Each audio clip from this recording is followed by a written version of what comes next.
reactive arthritis or Reiter syndrome. So reactive arthritis refers to an arthritis that is associated with recent or coexisting infection, extra-articular infection. So infection, after that there is reactive arthritis. Okay.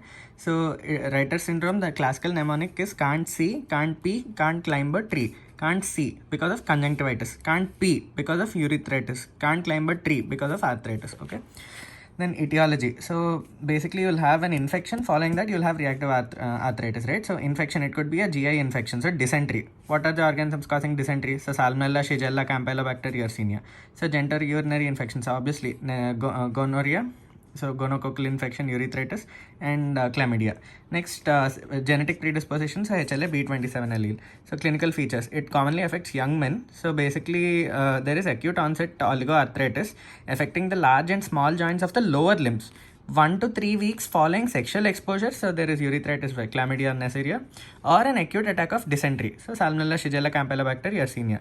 So extra-articular features, see what can you have? You can have in reactive arthritis, you can have A, B, and C. Okay, so I like to remember it as A for Achilles tendonitis, so A, and B, so buccal ulcers, and again balanitis, so BC, so balanitis of cercinate, so cercinate balanitis, and again BC, so keratoderma, so C, instead of K imagine a C, so Blinaregica. So BC, ABC, okay, Blinaregica keratoderma, and also balanitis cercinate, okay, and nail dystrophy as well. So cercinate balanitis is superficial lesions in circular pattern on the coronal margin of the glans penis, again because it follows sexual exposure. And then keratoderma, blinaregica are hyperkeratotic skin lesions with desquamating margins.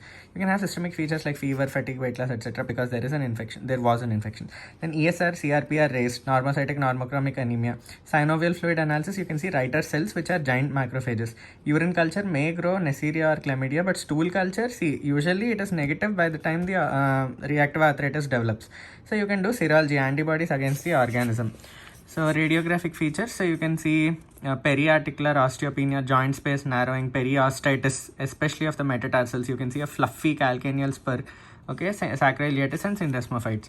So again, NSAIDs, steroids intralesionally, anti-rheumatic drugs, you can try sulfasalzine again, and antibiotics to treat the acute infection.